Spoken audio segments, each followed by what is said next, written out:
Good evening everyone. तो आज हम लोग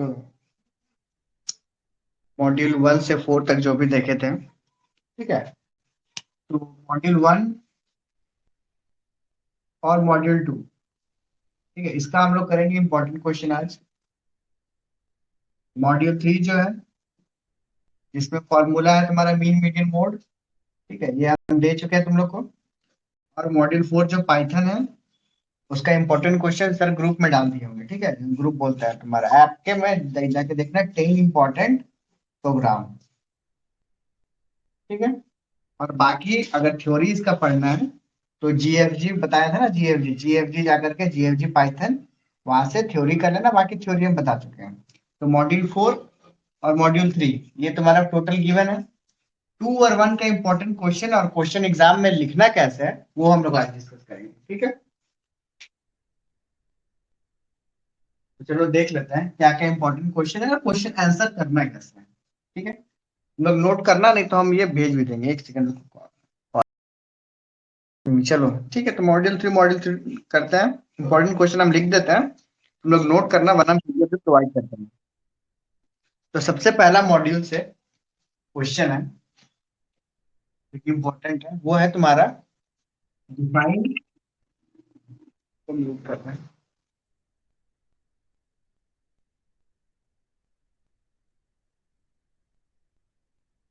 डिफाइन डेटा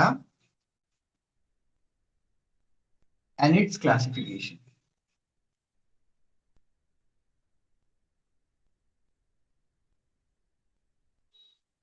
ठीक है। तो इसका तुम लोग को आंसर करना है, what is data and define it classification. तो डेटा हम क्या बताए थे, तुम लोग को नोट्स भेजेंगे तो उसमें लिखा होगा डेटा रिफर टू फैक्ट्स और information collected for analysis. Data is fact, ठीक है। डेटा जो है वो क्या एक फैक्ट है, या कह सकते हो data is refer to fact या डेटा इज फैक्ट और इंफॉर्मेशन। और हम लोग क्यों उसको कर रहे हैं, कलेक्टेड फॉर एनालिसिस।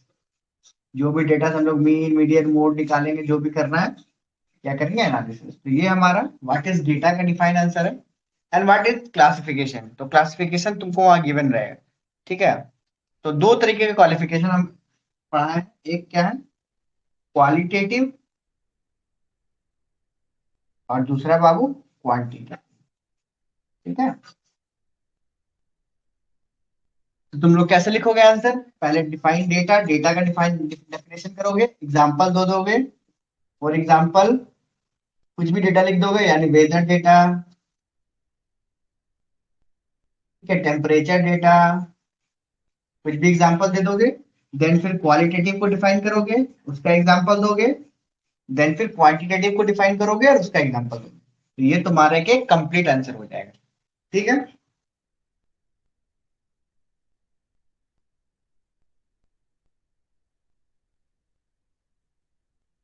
समझ में आ रहा है कैसे आंसर करना है एग्जाम में।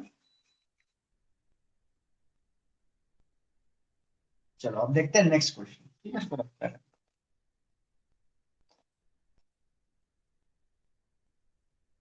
क्वेश्चन नंबर 2,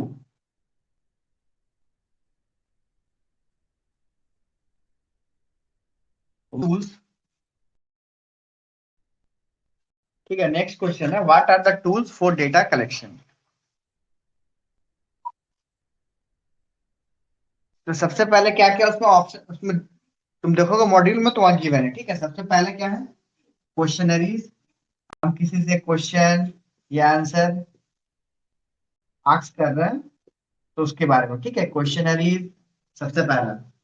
दूसरे बारे में क्या है, दूसरा ऑप्शन और क्या क्या गिवन हुआ, सर्वे। कोई भी सर्वे करोगे तो वहां से डेटा मिल जाएगा, ठीक है। नेक्स्ट तुम्हारा क्या है, इंटरव्यू, किसी से इंटरव्यू ले रहे हैं तो वहां से मिल जाएगा डेटा, ठीक है, इंटरव्यूज।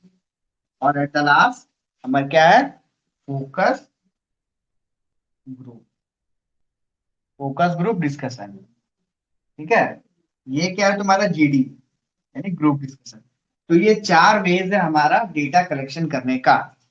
इसके बारे में इसको आंसर कैसे करोगे, पहले लिखोगे there are 4 types of data collection, 1 2 3 4, then इसको डिफाइन करोगे, एग्जाम्पल दोगे, इसको डिफाइन करोगे, एग्जाम्पल दोगे, इसको डिफाइन करोगे, एग्जाम्पल दोगे, इसको डिफाइन करोगे, और एग्जाम्पल दोगे। ठीक है, ये हमारा, ठीक है। Question number 3,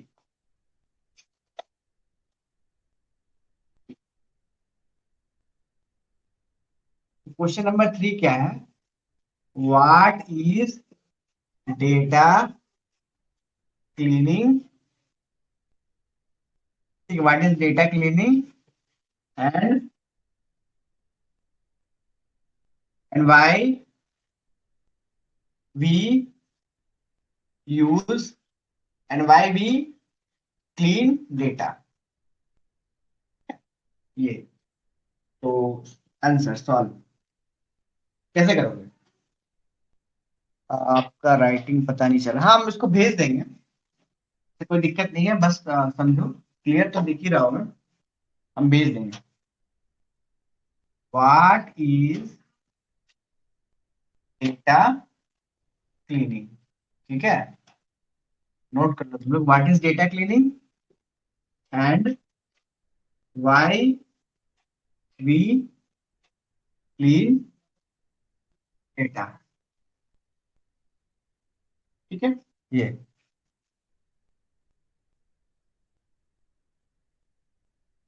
question.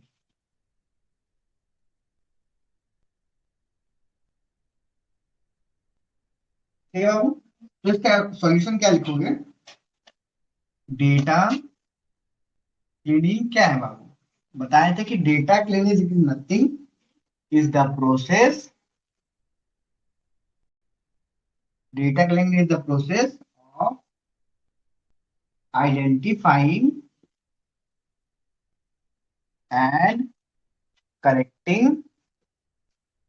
ठीक है, data cleaning is nothing but the process of identifying and collecting error from the data, या एरर इन द डेटा। तो ये मेरा है डेटा क्लीनिंग। और क्यों हम लोग करते हैं? टू इम्प्रूव, ठीक है, to improve accuracy and consistency. ठीक है, इसको यहाँ पे हम अच्छे से लिख देते हैं, कंसिस्टेंसी, कंसिस्टेंसी। ठीक है बाबू।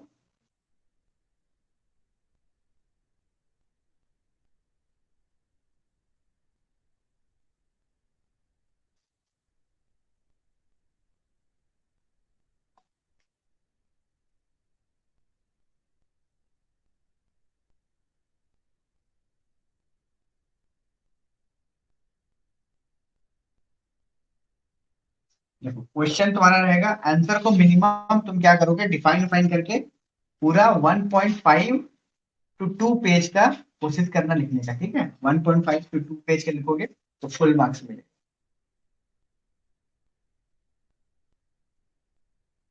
डिफाइन टाइप्स एग्जांपल करते करते आराम से 2 पेज तुम लोग लिख लोगे।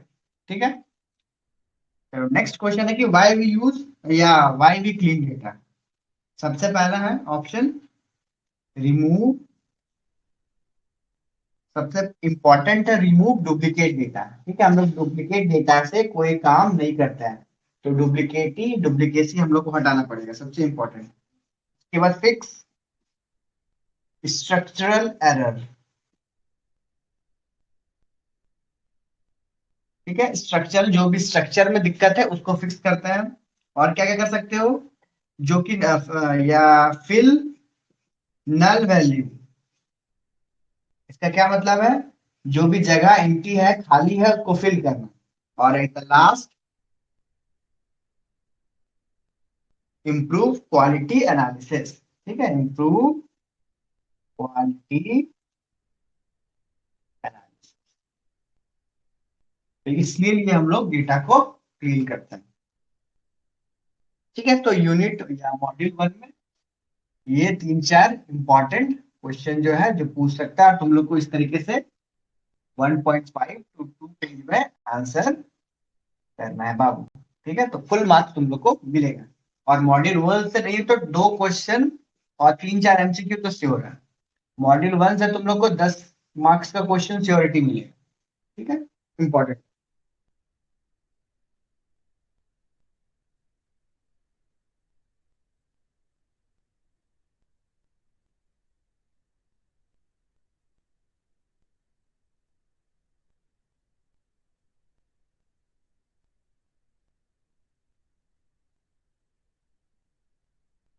चलो नेक्स्ट क्वेश्चन। अब आते हैं मॉड्यूल 2 में।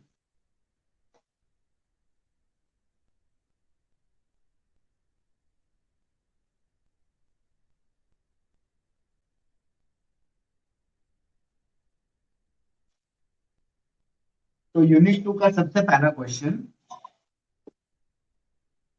व्हाट इज या define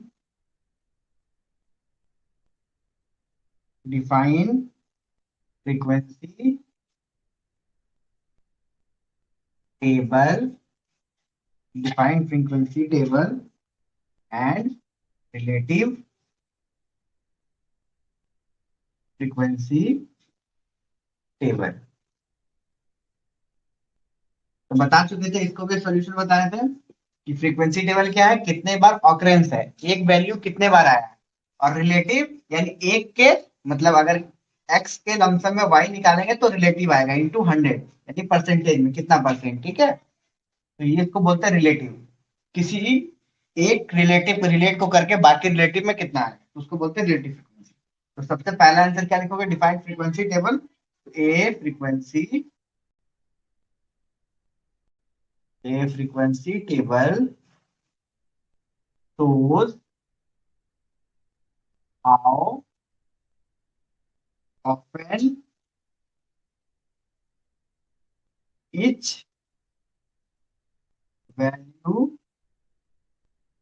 in a set of data occur। यानी ए बी सी डी किसी टेबल में है, तो हम लोग इसको दिखाएंगे कितने बार ऑकर किया। मान लो ए किया 2 बार, बी किया 4 बार, सी किया 1 बार, डी किया 5 बार, तो ये हमारा क्या हुआ, फ्रीक्वेंसी। ठीक है बाबू, ये मेरा हुआ फ्रीक्वेंसी का टेबल विथ एग्जाम्पल।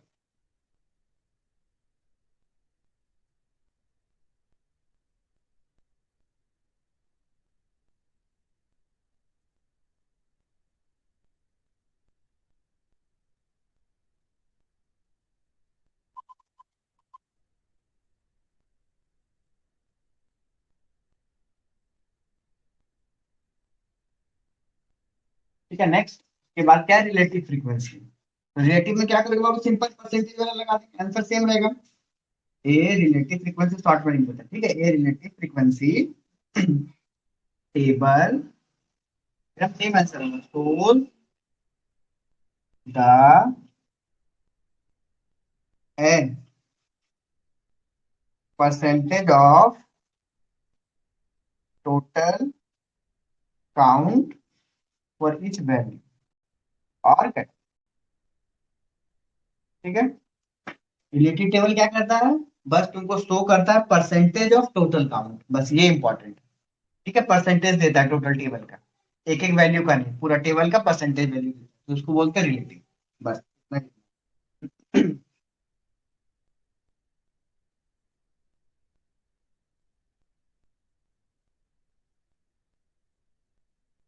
ठीक है, ये लिख लोगे, ये सब सारा हम पीडीएफ तुमको भेज दे रहे हैं 10 मिनट के अंदर। ठीक है, टास्क खत्म होगा, पीडीएफ मिल जाएगा। नेक्स्ट है तुम्हारा 3 number question, what are different types of graph, different type of graph use to represent group data. Group data के लिए हम लोग कौन कौन सा ग्राफ यूज करते हैं, ठीक है, तो बहुत सारा जितना तुम लोग है सिलेबस में उतना नोट लिखोगे। पहला क्या है, बार ग्राफ। और ये किस लिए यूज करता है, कैटेगरियल डेटा। कोई डाटा अगर कैटेगरी है तो कैटेगरियल डेटा के लिए लोग बार ग्राफ यूज करेंगे। दूसरा पाई चार्ट। पाई चार्ट किस लिए यूज करते हैं, प्रोपोर्शनल। ये ठीक है, प्रोपोर्शनल कितना कितना प्रोपोर्शन में कौन बटा हुआ, तो पाई चार्ट इसलिए यूज करते हैं, प्रोपोर्शनल रिप्रेजेंटेशन। ठीक है, तीसरा नंबर लाइन ग्राफ। सारा पीडीएफ हम अभी भेज दें। उसके बाद क्या है, फ्रीक्वेंसी पॉलीगॉन। जितना हम बताए थे सब कुछ, फ्रीक्वेंसी पॉलीगॉन, हिस्टोग्राम के बाद बॉक्स प्लॉट, सारा कुछ अच्छे से बताया है। बॉक्स प्लॉट उसके बाद क्या है, लीफ स्ट्रीम प्लॉट। ये सब सारा लिखना है, ठीक है।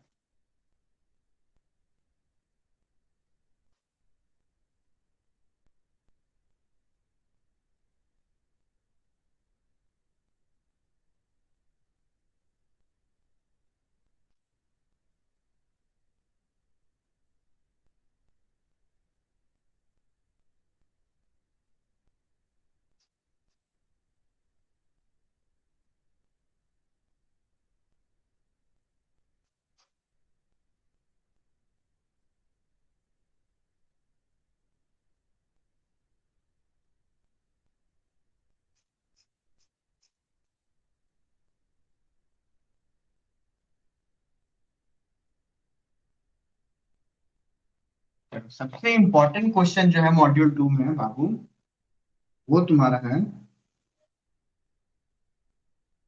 Difference between. ये अच्छा से बताए थे हम, ठीक है, difference between bar graph and histogram. ये बहुत इंपॉर्टेंट क्वेश्चन है, 2 3 4 स्टार लगा लो इसमें, ठीक है।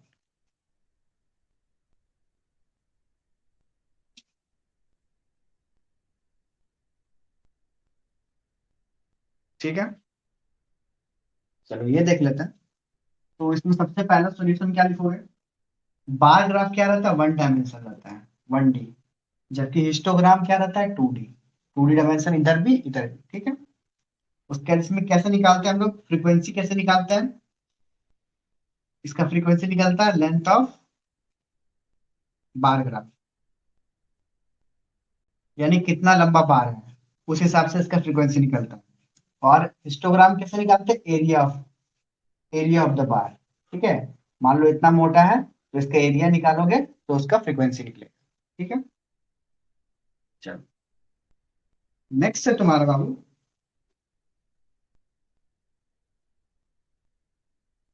ये पॉइंट 1 लिख लो, ये पॉइंट 2 लिख लो, फ्रीक्वेंसी वाला, ये लेंथ ऑफ बार। ठीक है, ये पॉइंट 2। और पॉइंट 3 जो सबसे इंपॉर्टेंट है, बार्स आर सेपरेटेड। जब भी देखोगे बार ग्राफ में तो इस तरीके से बार ग्राफ तुमको मिलेगा। ठीक है, जबकि हिस्टोग्राम में देखोगे तो जो भी बार है वो आपस में क्या रहता है, टच्ड रहता है। ठीक है, इस तरीके से रहता है आपस में टच, तो इसका क्या लिखोगे, bars are touching each other. ठीक है, bars are touching each other. तो नोट करो फटाफट।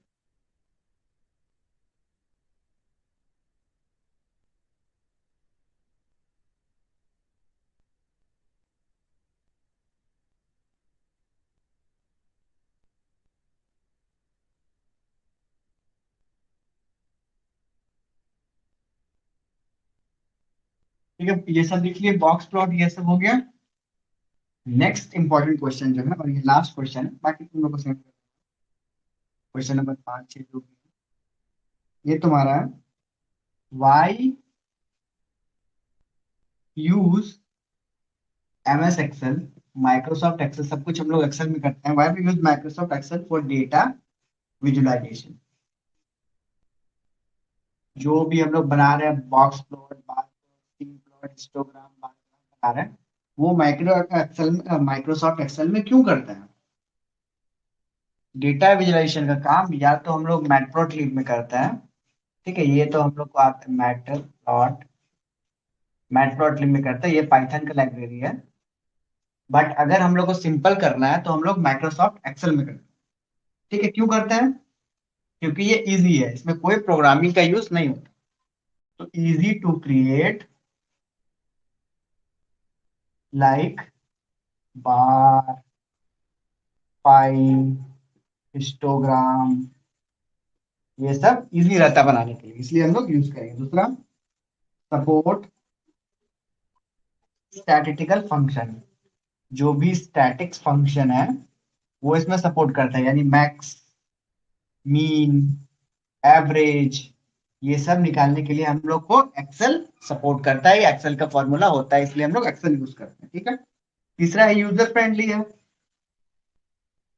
अगर आपको प्रोग्रामिंग आता है तो भी यूज कर सकते हो, नहीं आता तो भी यूज कर सकते हो। अगर आप सीख लिए हो, 10th 12th में पढ़ते हो, तो भी इसको माइक्रोसॉफ्ट एक्सेल यूज कर सकते हो।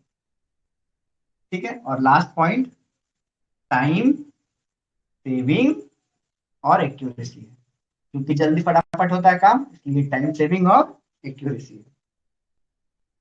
ठीक है बाबू। तो ये हमारा इंपॉर्टेंट क्वेश्चन था फ्रॉम मॉड्यूल 1 एंड मॉड्यूल 2। ठीक है, अब हम इसको कर रहे हैं रफ, और पीडीएफ तुम लोग को मिल जाएगा।